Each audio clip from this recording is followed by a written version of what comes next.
You're listening to the Talking Headways Podcast Network. Talking Mondays. Keep moving on. Keep moving on. Talking Mondays. Keep moving on. Keep moving on.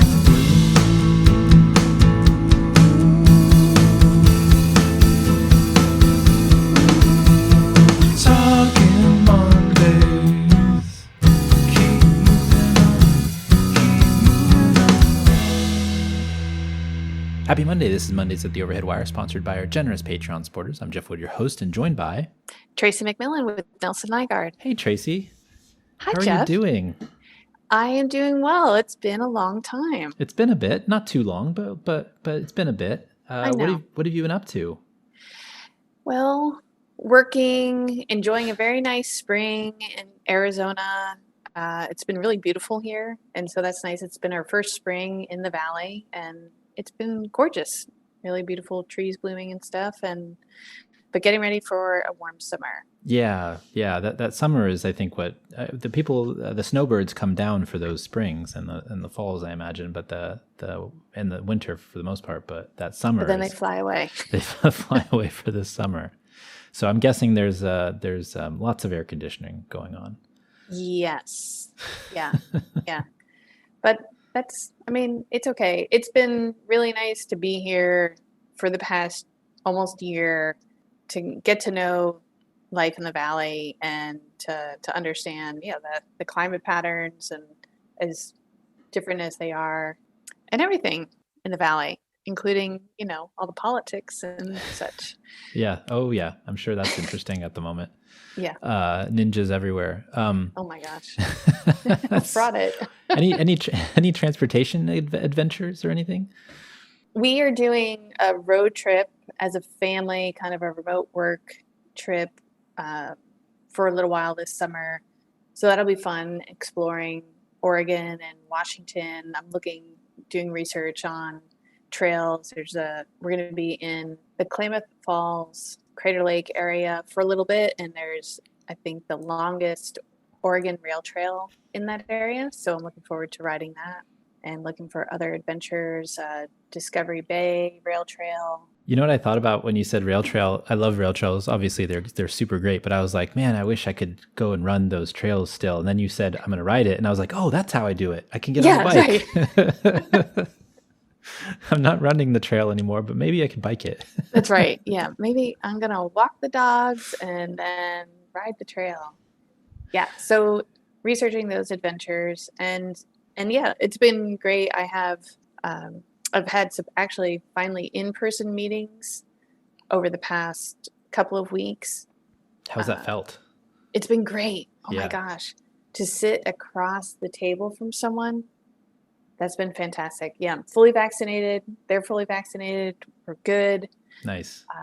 But I just planned a bike meeting with someone.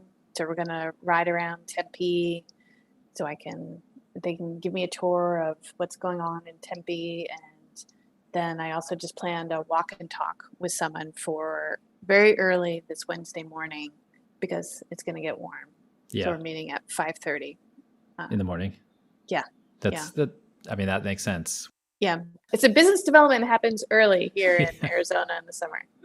It makes sense. It makes sense. I remember in the summertime, we had to get up pretty early at UT to train because it was so hot outside. There's no way you could do it in the middle of the day. There's just not possible without passing out. Crazy. Yeah, I remember. Yeah, I know. You've been there.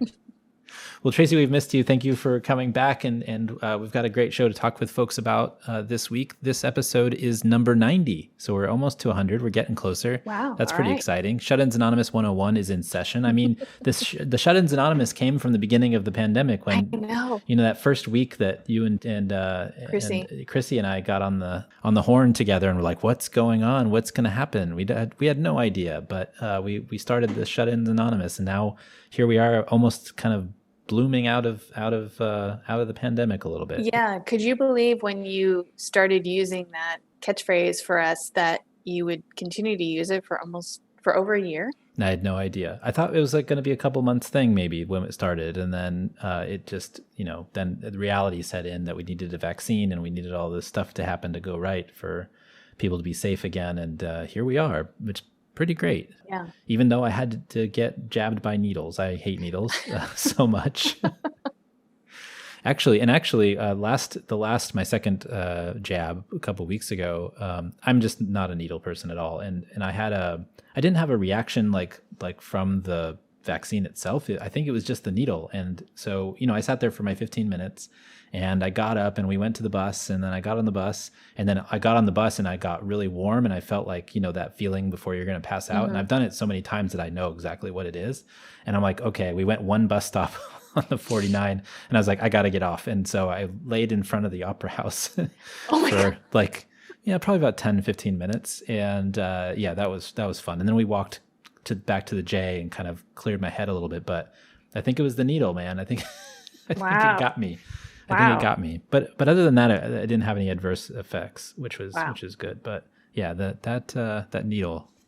I'm not going to tell my son that because he's also not keen on needles, and he had no reaction to the first one, which is great. He gets his next one next Friday, and we're going with the same thing. Chill out, man. Think about some anime you're watching, and we'll sit here for 15 minutes and then moving on. That's good. Let's go. Just relaxing and just have him kind of monitor his heat or something. Well, I hope everybody out there is doing well and looking forward to hanging out with folks. I know that there's been a ton of people out on the streets here, even more than during the pandemic. I mean, during the pandemic, people were out and about. They just had their masks on. But now they're kind of doing their thing. And Dolores Park is bumping again, and it's crazy. I miss the energy of the Bay in some ways. It's been great to see everything on how the Slow Streets program has continued to evolve, and as well as the other programs around the Bay and across the U.S. So it's great. Yeah.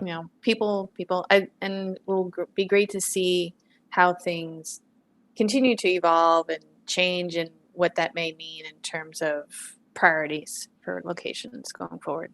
Yeah. I hope we can get some more, streets closed off and things like that, because we've seen it work, but who knows exactly what's going to happen. Well, before we get to the show, I want to let folks know that this podcast can be found wherever you find your podcasts, including iHeartRadio, Spotify, Overcast, Stitcher, and of course, Apple Podcasts. Make sure you subscribe so you don't miss an episode, and subscribing means you get both Mondays at the Overhead Wire and Talking Headways on the same feed. 2 fun podcasts, 1 great channel. And thanks to folks who subscribe through podcatchers. We really appreciate that you keep coming back week after week. Okay, so the news. So here are a few stories that piqued our interest from the newsletter in the last few weeks. Ever since Jed came on, we collected news, and then also Tracy, you sent me a message late last night about the transportation bill, and so let's chat a little bit about that. I mean, basically, we'll talk about this kind of sneaky push on a Saturday release of a press release to get this thing out. So, but first, we should be clear: this is the Surface Transportation Bill, not the American Jobs Plan, which is a whole other animal.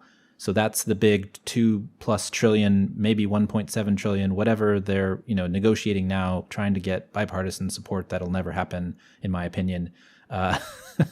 Whatever that is, that's a different thing. This is the transportation bill, the Surface Transportation Bill.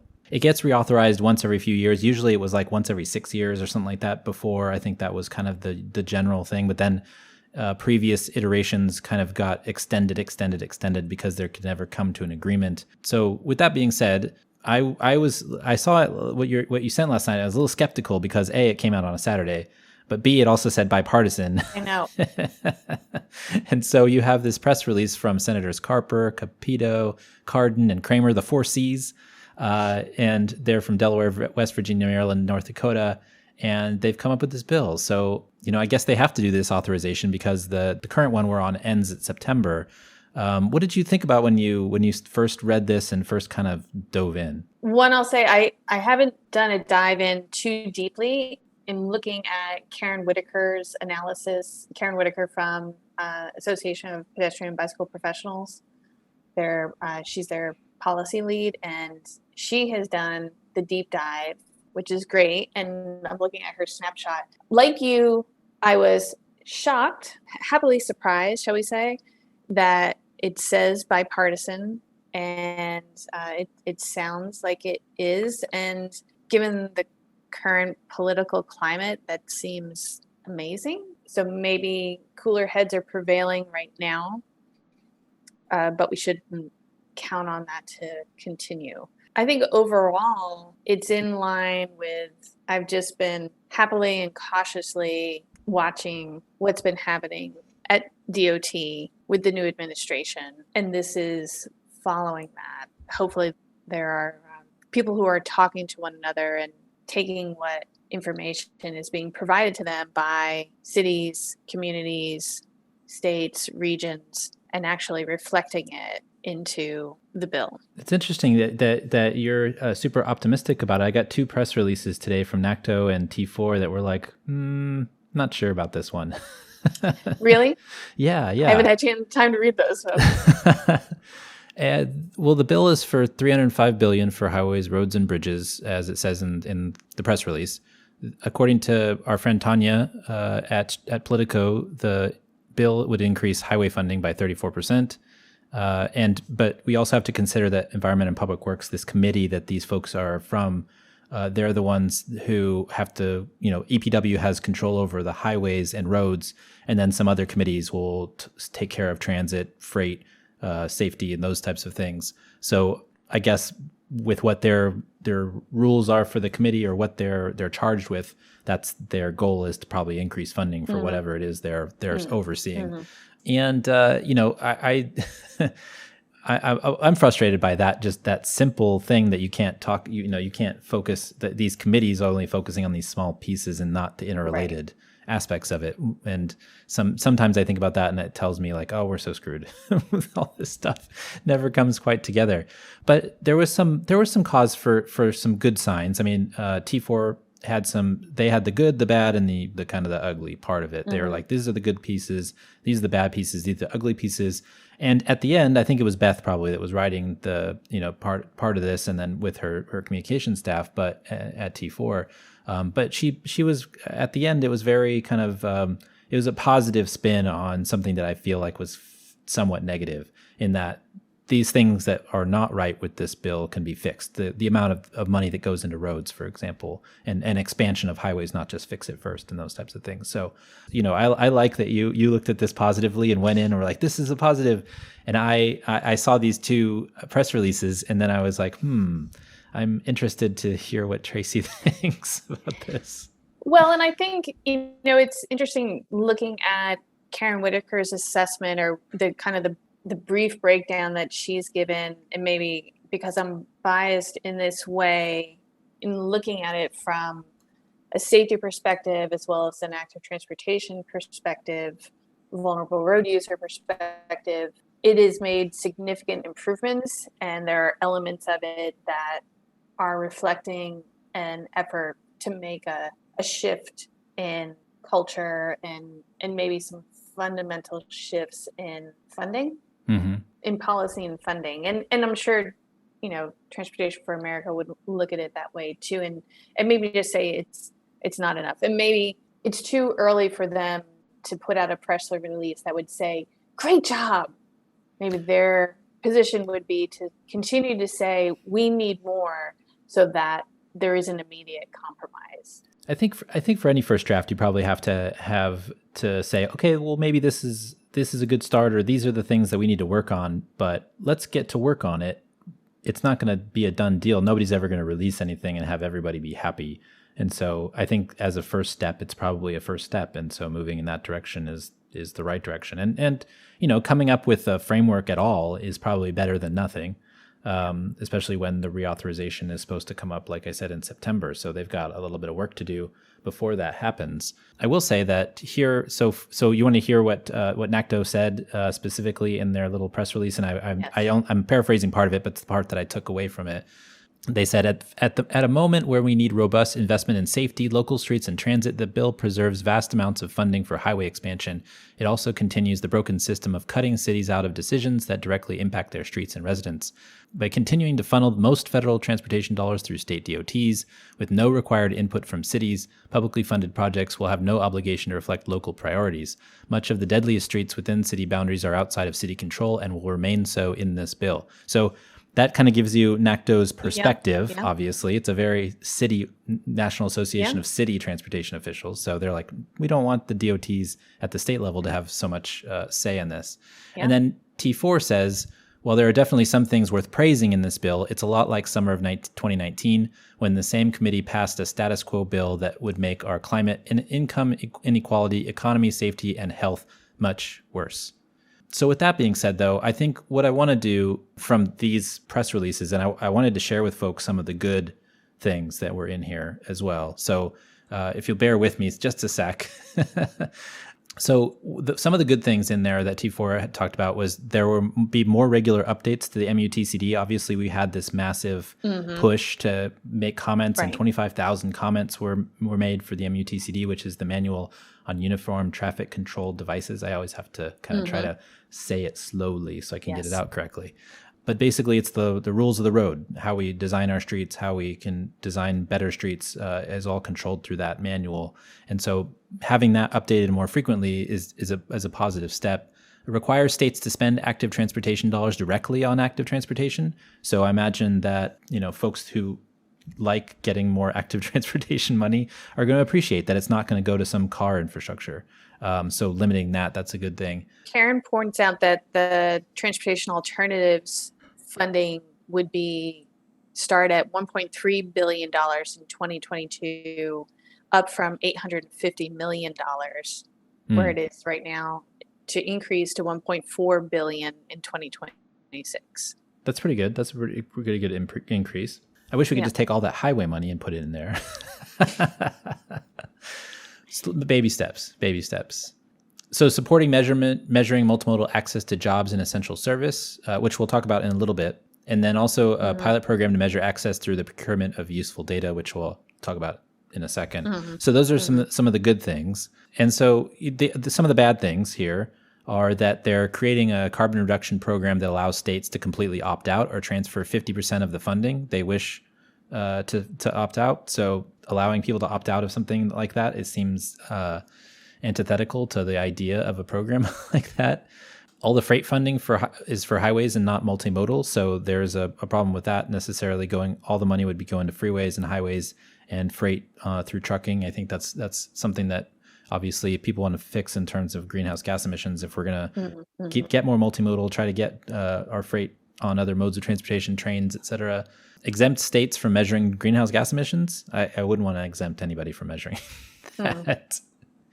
And finally, no requirement to build infrastructure that's resilient to the increasingly changing weather patterns and sea level rise. So we need to figure out a way to build things that are resilient in the face of massive changes in the weather, massive changes in climate change as it pertains to the hurricanes, the tornadoes, the flooding, all the stuff that's been happening that we've been seeing FEMA doling out billions of dollars for.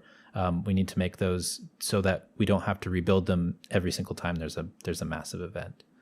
So those are some of the things that they've mentioned. The bill is probably huge, and there's going to be a lot more stuff than just this, but those are some of the things that the goods and the bads, and some of the things that they pointed out, which I think is good. I had a question for you, though, Tracy. I was wondering, if you had the ability to, put together a surface transportation bill, like what would be your first priority? Like, what would you put in there that's like, this is what we need to do? Jeff, oh my gosh. Sorry, I'm sending you big, you did not give questions. Me this question beforehand. Putting you on the spot. Apologies. I think what you and I have talked about before is a surface transportation bill that changes, the fundamentals have to change. It can't be a surface transportation bill. The core values that define that surface transportation bill have to change. Then that's reflected in the policies and the funding formulas that then create the output from that surface transportation bill. So for me, that would be the priority in having these conversations. And this is like what, we talk about with clients that we work with, is hopefully the North Star that you keep coming back to. So when there's disagreement, you say, but look, this is what we all say should be driving our decision making. It should be driving what we are working towards. What that looks like is varied. Certainly, my priorities are multimodal transportation systems that are safe and equitable for everyone, that understand that every road user is important, and that there are road users of all different ages and races and abilities and sizes and everything. We're all different and we live in different places. So we need flexibility in that programming to recognize the needs of everyone. So, NACTO is so wonderful at representing the city's needs. Rural communities have needs too, and there are people that are in isolation and they can't be forgotten either in the work that's being done to put together a surface transportation bill. But to me, I like back to your original question, it's the fundamentals of defining what matters so that then we can change the policy and funding mechanisms. Yeah, I think that's a really good point. I think that for me, I'd like to blow the whole thing up. And I've said this before, obviously. Yeah. But if I had my druthers, I think I'd reorganize it. I think we focus too much on the individual modes and like the EPW separate out the roads and everything. That's frustrating. Like, why can't this all be in the same committee so that they can work together? Right. If it can't be worked together in the same committee, then what hope do we have that we're going to be multimodal and working together overall? I mean, that's a frustrating part for me. But, I think we just, and I've said this many, many times, and people probably get tired of it, but I think we just need a lot of goals. We need a lot to set out what we need to accomplish. And you said this, but we need to save lives. We need to reduce emissions, and we need to increase access for everyone. And that's not just people in urban areas. It's people everywhere, in small towns, in rural areas, in mid-sized metros. We need to give people access everywhere. And I think that's something that, some of this, the policies that we're going to talk about in a second, I hope that they kind of scratch the surface of what that actually means, because I think for too long we haven't given people access. We've given people access to a road if they pay into the automobile system, but we haven't given them access if they showed up, kind of naked one day and are like, hey, I have to get somewhere. Right. That doesn't really work. I agree. We still have a long way to go to get to that point, sadly. Yeah, but hopefully we'll get there. I think, we just got to keep pushing. I was, I think a lot lately, I think, you can get pessimistic about stuff and it's hard, and it's never, no, not us. We never get pessimistic about stuff.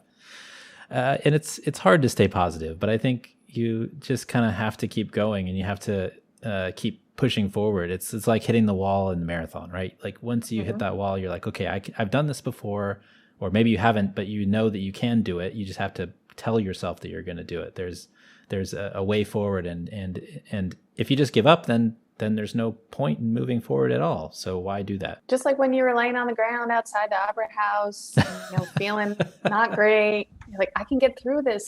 I did. I felt like, okay, I just need a little bit of time, and then I can get up and start walking again. And then once the fog hit me, I got my energy from the fog. That's right. Carl. And then I could keep Carl helped me out. Yeah. And pushed me to walk a bit further, and then we're good. All right. Well, let's talk about this access piece, because I think that's really important. Obviously this bill, the surface transportation bill, I'm sure it will get talked about for a few months until September when the reauthorization comes. I'm sure it will be tied into the American Jobs Plan and the infrastructure plan that is kind of going on in tandem with this. But I think I appreciate you sending that to me and bringing it to my attention, because it came out on a Saturday, and I hadn't. I try to stay away sometimes, and so even on Twitter, I hadn't seen it. So thanks for sending that over. Well, and thanks for asking me how I would create a surface transportation bill. I wasn't. I thought we were going to lightly talk about this. No. We're gonna get in. We're gonna get in and go heavy. Yeah. Well, a new bill from Wisconsin Senator Tammy Baldwin and Republican Joni Ernst would give cities money to look at data on how easy or difficult it is to access destinations and how other factors affect basic mobility. The COMMUTE Act, or Connecting Opportunities Through Mobility Metrics and Unlocking Transportation Efficiencies, say that 3 times fast, pushes for a pilot program that would provide data to states and local governments to measure accessibility to local businesses and important destinations, according to Kia Wilson at Streetsblog USA. You know, if you've listened to this podcast or Talking Headways enough, you know that we talk all about access. We love access.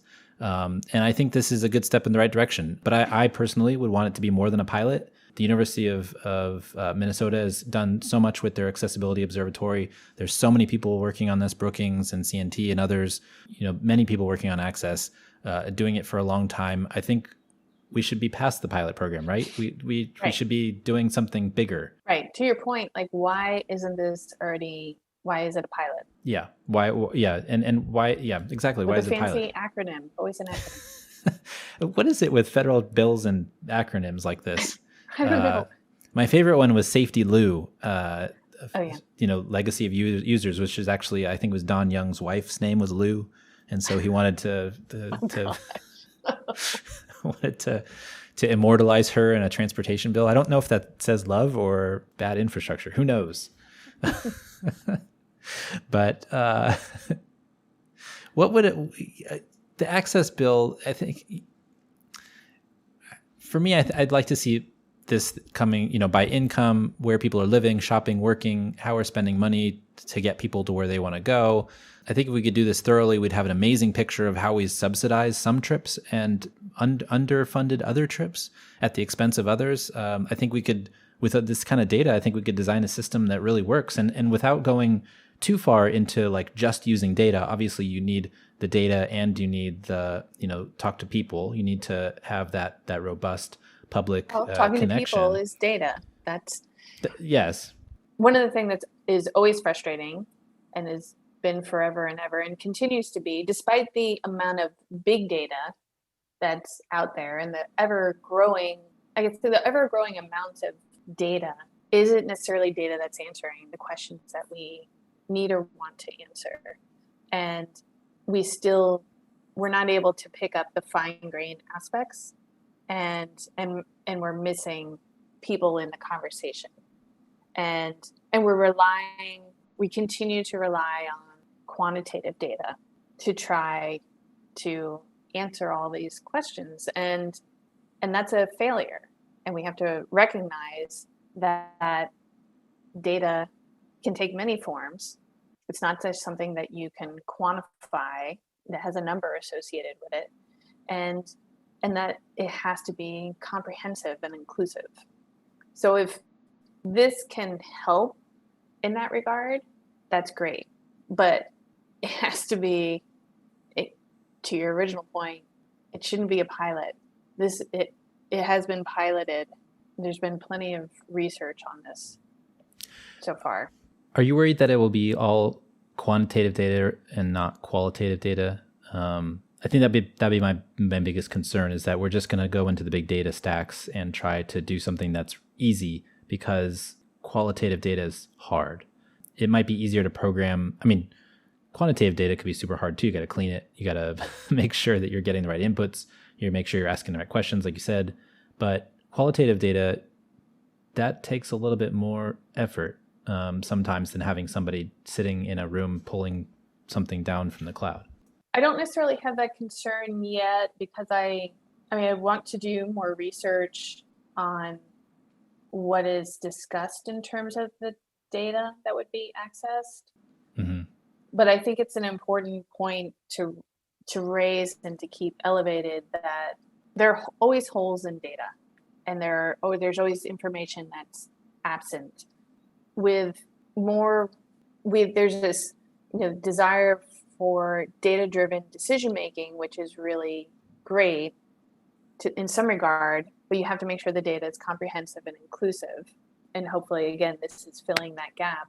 And also the quality of the data that's going in. It's like garbage in, garbage out aspect. And that sometimes is a concern with some of the data broadly from technology. I've been listening to over the past several years, kind of since I went in my tech journey and have come back again, but have been listening to a lot of podcasts and reading a lot of articles on artificial intelligence. And I think we've talked about this before, the human biases that go into algorithms that are feeding into our decision making from a transportation standpoint. Like, even if we take into consideration navigation app technology. So if we're talking about access, who is defining the route that someone would travel to access something, and feeding them information on a preferred route or the best route? That's been defined by some aspect of human at the beginning of an algorithm, and then artificial intelligence to refine that output. And I think that's an interesting and complicated and complex issue that always needs to be considered. But even in thinking about what the data will be that it defines this should be considered, and then more broadly as we use data. Yeah, for sure.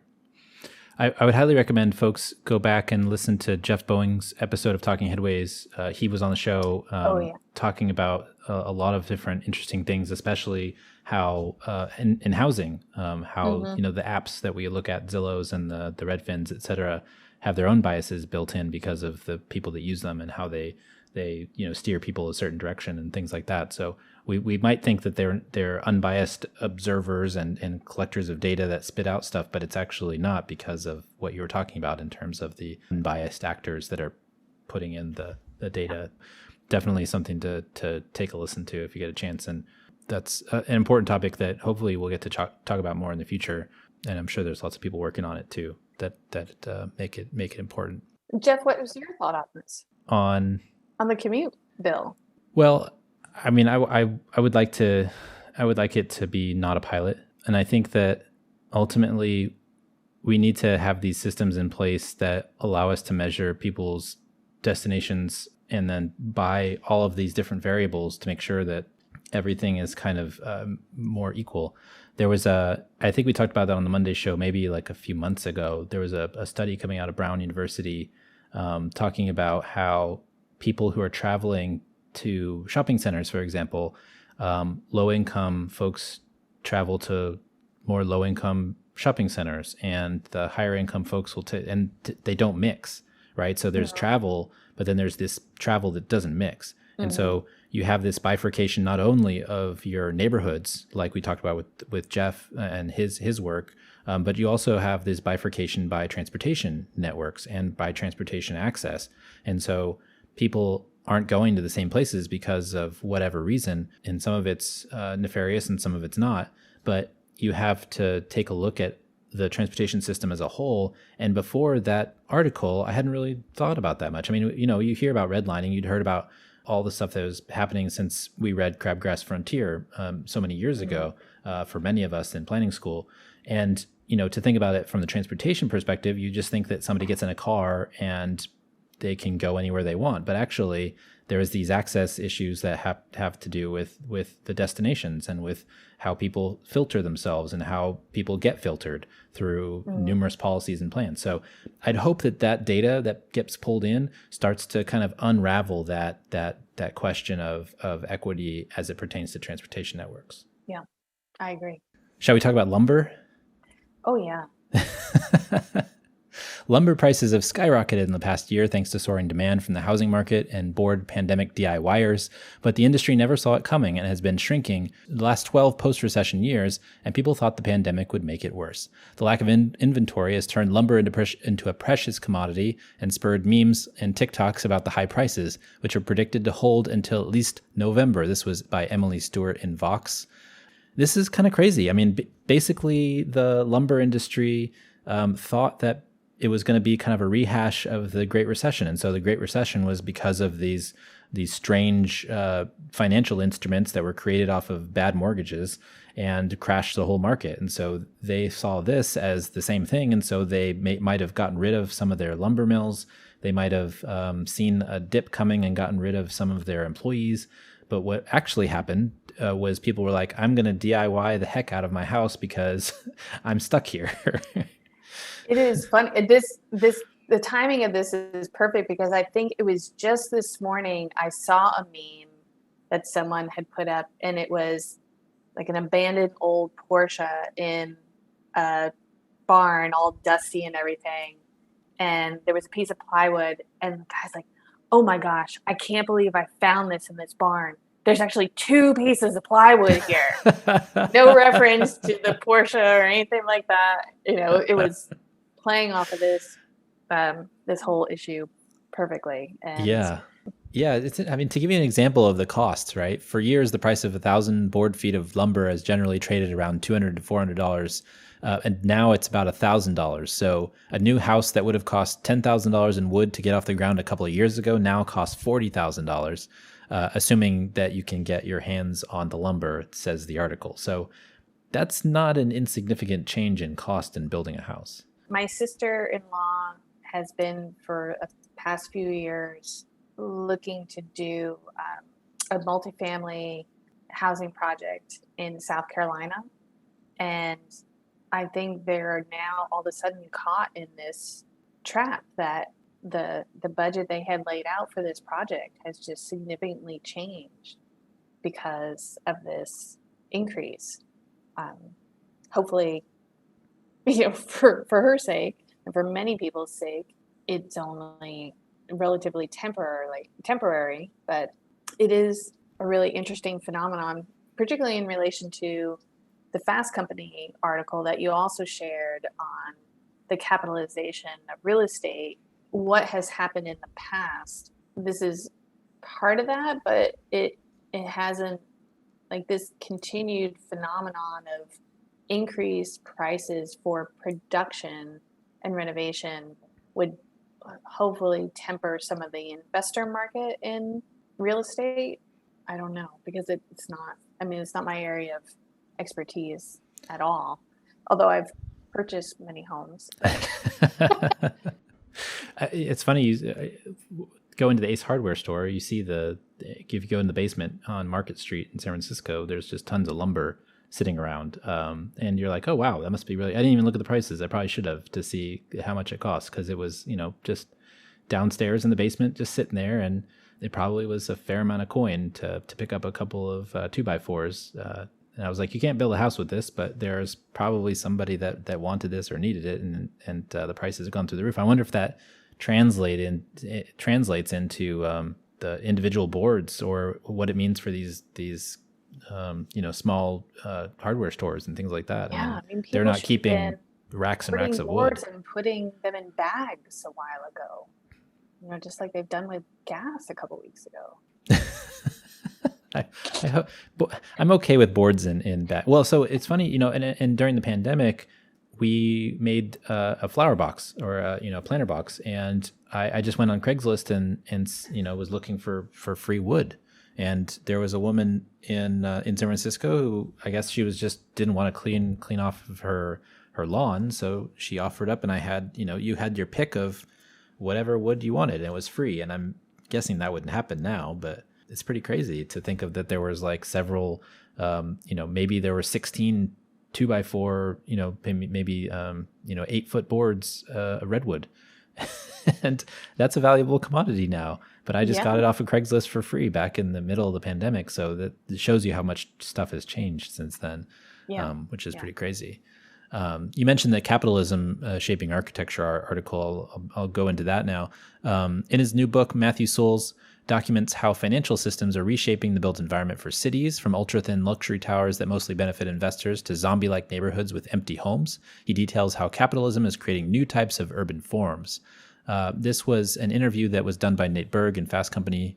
Definitely check out Nate Berg's writing if you get a chance. He wrote a piece for us maybe a couple of years ago for the Overhead Wire. And he's been a great collaborator, and his articles in Fast Company are some of the most interesting ones. And I think he does a really good job to sniff this stuff out. But it's interesting. This book specifically, the title of it is called "Iceberg Zombies in the Ultra Thin," which references three different types of buildings. The icebergs in London, which are basically these people so they can't go up. So they go down, and so they dig deeper and deeper into the ground to get these palatial mansions, but you just can't see them. That was fascinating. It's crazy. And then the zombies are these neighborhoods in Spain and other places where they're building these neighborhoods and people are speculating and buying them, but then nobody lives there. And then the ultra thin are obviously those ultra thin towers in New York City and other places that people park their money in from other countries. So, somebody from a rich person from another country, maybe Dubai or something, buys up properties in a number of different countries around the world and where they feel they're the most safe. And then they either just sit there and they're just, instead of having something in a bank account, they have something on the top of an ultra tall building. So all of these little things are shaped by of architecture are shaped by the money aspect of it all, which is really fascinating. I don't know what did you think about this piece, Tracy? One thing that jumped out at me in reading the interview, and I haven't read the book, and again, this is not my area of expertise, but the interview didn't touch at all on how other extraneous or maybe not extraneous factors may contribute to this, such as the growth of Airbnb and short-term rental market at the same time, to continue to be another factor that pushed the investment market even further. So more people were thinking about not only how to take their own homes and capitalize on it in some way, whether it's a room or they created an ADU within their property, but also to be able to buy another property and to just make that investment that may or may not sit empty part of the time, but there is no culture and ownership and social investment in the community by that property owner. Yeah. The commodification of everything is been taking off over the last, ever since the crash, the Great Recession. Even before that, I mean, part of it was part of the problem was trying to get too many people mortgages that maybe couldn't actually pay them. But that commodification is continuing, and you see further and further evidence that. And there was a piece in the Minnesota Post yesterday talking about how there's so many basically shell companies or investments companies that are just buying up these entry-level single-family homes and then renting them out to people, and they're just basically a commodity. And so how do you regulate this? And that's that's an architecture issue too. Like you said, it's who are these houses being built for? Is it actually built for people that are going to be homeowners and living in them, or are they built for renters and just kind of a low grade kind of shoddy workmanship, not going to last very long? And what does that mean for the environment in the future if we have to recycle all this material that gets put into that? So there's a main thing about that. The one thing that made me think about was like going back to, I think it's the 1600s in England, how they had window taxes where you have all these buildings now in London where the windows are all bricked up because they didn't want to pay it. The building size didn't change, but the window tax was such that they were like, well, I don't want to pay that tax, so I'm going to reduce my windows by 2 or 3. And that makes a little architectural change, right? You have these bricked up windows because of a dumb tax that had nothing to do with the size of the house or how it actually was lived in. So just little things like that. And you see this. You mentioned ADUs. I mean, I'm thinking about like the earthquake shacks from after 1906 here in San Francisco. There's still maybe 1 or 2 still around that are kind of hiding in the bowels of another house that might be surrounding it.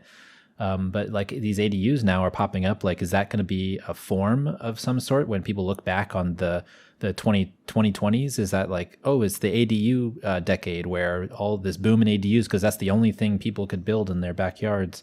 They couldn't build extra units otherwise. So maybe there's a boom and it's the arts and crafts movement, or it's the Victorian housing, or the Edwardian period, or whatever. It's the ADU period. That would be a Sounds really less interesting. romantic.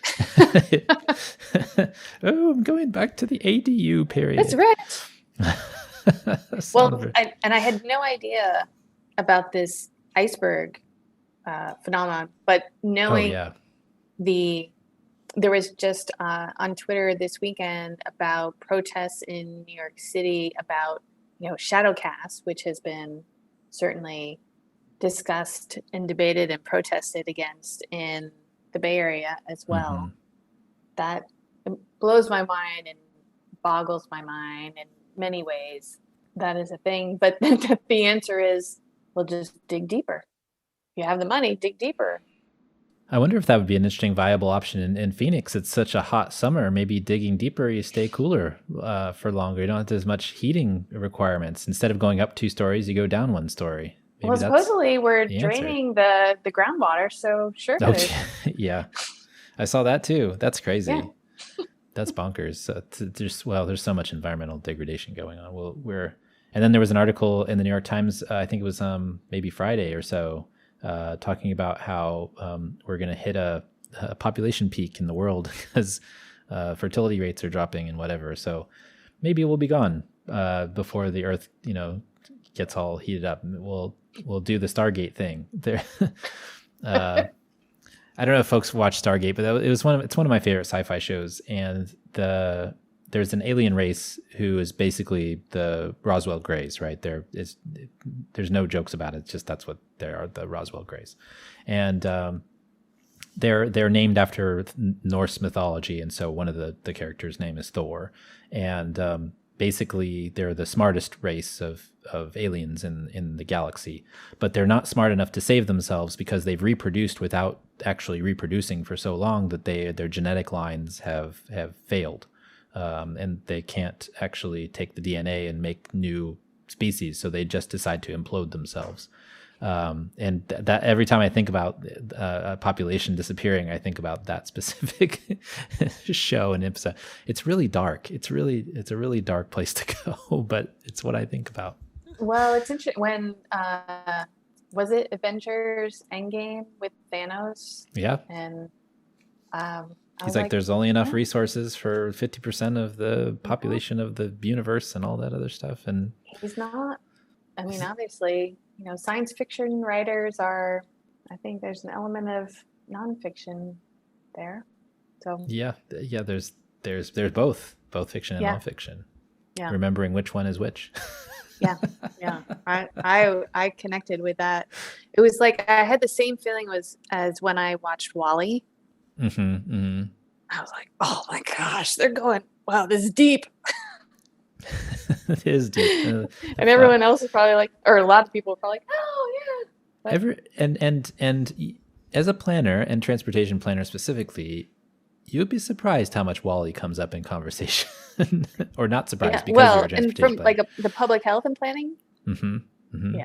Those hover chairs with the scanning people. Food. Yeah, exactly. It's all, you don't have to move. It's all comes to, it's too real, man. It's too real. Yeah.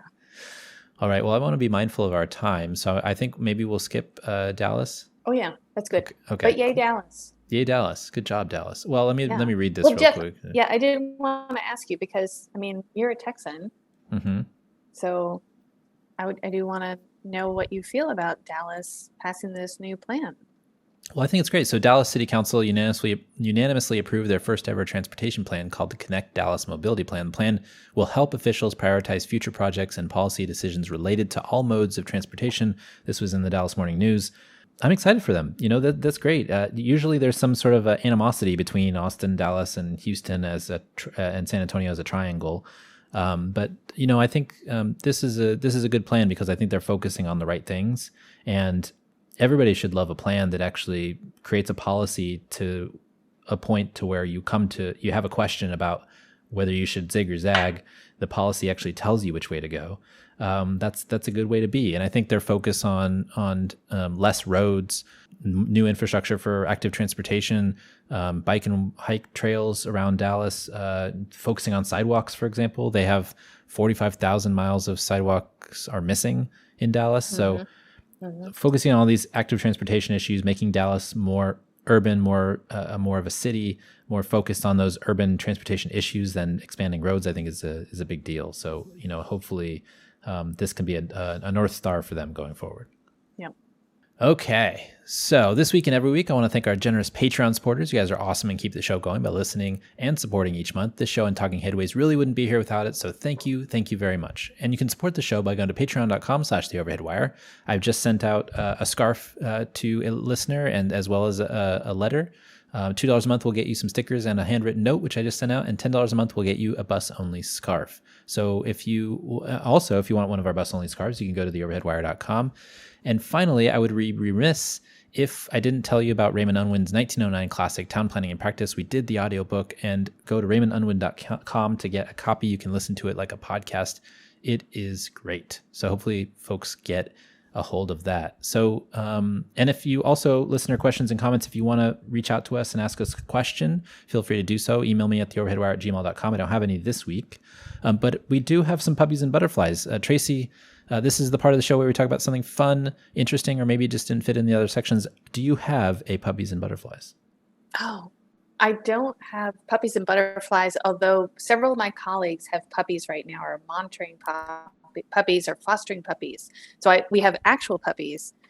How's your puppy? We were introduced to the puppy recently. The puppy's probably grown up. My puppy is now 16 months old.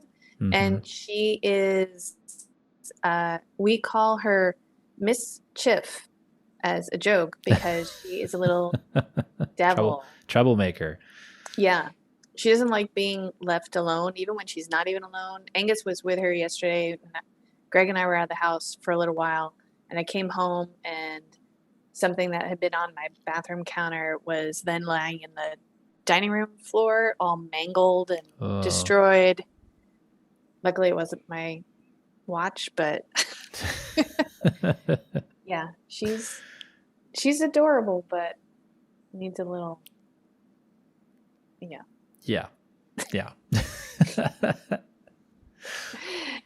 But do you have a Puppies and Butterflies? I do, and it's super funny. So my brother-in-law sent me this YouTube video this morning about this battle between a local artist group and the city planning and permitting department of Hackney, which is a borough outside of London in the UK. And I won't do it justice by explaining it, but basically this artist group was trying to see what they can get away with from a zoning and planning perspective. So those big old HVAC tubes that come up on the top of the house, and you can tell it's a air conditioner, right? Well, they built a building that looked like an HVAC on top of their building, but it was actually a building, and so they got away with it for a long time because it looked like something that was supposed to be there, right? The other thing that they did was they built this art installation piece that was like sharks, and it was called Sharks with an exclamation point. And so they put this thing called Sharks into the water, into the canal that they were next to, and the Hackney zoning and permitting folks got really upset. And then this yacht club bought it. And then so the sharks are in the middle of this water in a canal over just a few ways down. And there's this whole saga of how the planning and permitting department of Hackney kind of went back and forth with this anarchist artist collective over their mischief through zoning and permitting. So it's quite funny. It's a quite funny YouTube video. It's the CGP Grey channel. And so if anybody gets a chance to go check that out, you'll have a good laugh, especially if you're a planner. It's quite funny. So it was trending on YouTube today as well. But I didn't know that. I mean, sent it by my brother-in-law. So definitely check it out if you get a chance. I highly recommend it. Put it in the show notes, Jeff. It will be in the show notes, like all of the other links to all the other articles for sure. I'll have that in there as well. Yeah. So I hope folks get to check it out because it's really funny. Tracy, where can folks find you online? They can find me on Twitter at TE McMillan. Awesome. And you can find me on Twitter at The Overhead Wire or at theoverheadwire.com. Thanks for joining us at Mondays at The Overhead Wire. Thanks to our generous Patreons for supporting this week's podcast. Thanks for Tracy for coming on the show. Thank you, Jeff. Great to see you again. Yeah, good to see you too. We'll see you next time. See you later. Bye. Talk